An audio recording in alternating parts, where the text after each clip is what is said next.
Okay, we say that a function f from S to R is uniformly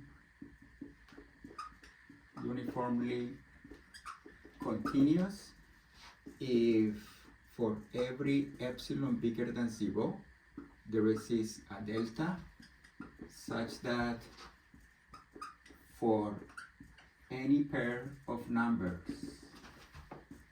x1 and x2 such that x2 minus x1 is smaller than delta, we have that f of x2 minus f of x1 is smaller than epsilon. Notice that the difference from this definition to the definition of continuity is that in the definition of continuity, this delta depends on the x, of the particular x that you are considering. Usually you said it's continuous at a point x to 0 if for every epsilon there is a delta.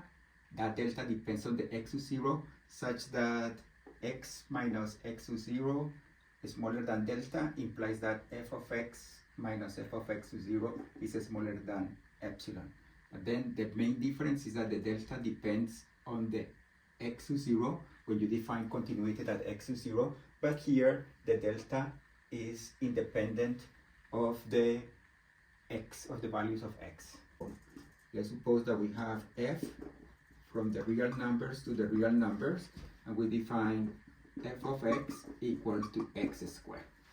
Notice that to show that this function is not uniformly continuous, we need to show that this is not true.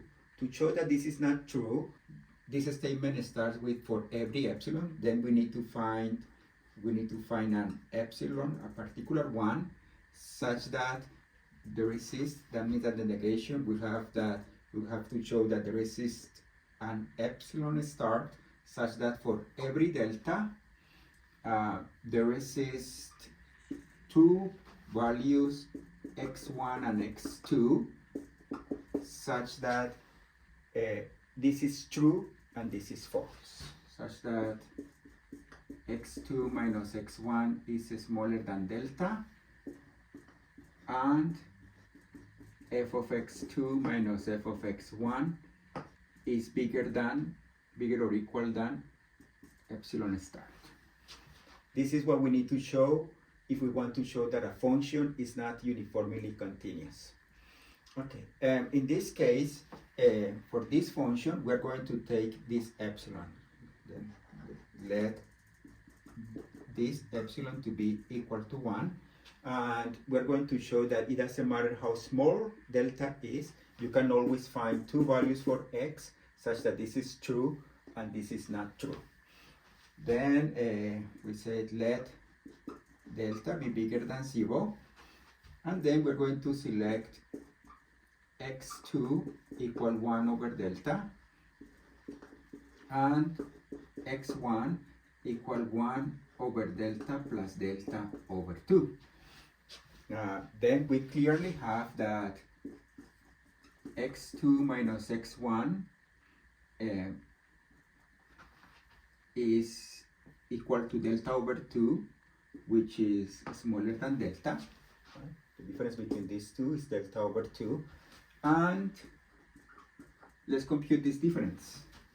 F of x2 minus f of x1 in absolute value, this is just 1 over delta plus delta over 2 squared minus 1 over delta squared, and actually we don't need the absolute value because this number is bigger than this, and this is equal to 1 over delta squared plus 2 times the product will be 2 times delta over 2 times 1 over delta plus delta squared over 4 minus 1 over delta squared, and then these two cancel out and this is just 1, and then this is equal to 1 plus delta squared over 4, which is bigger than 1.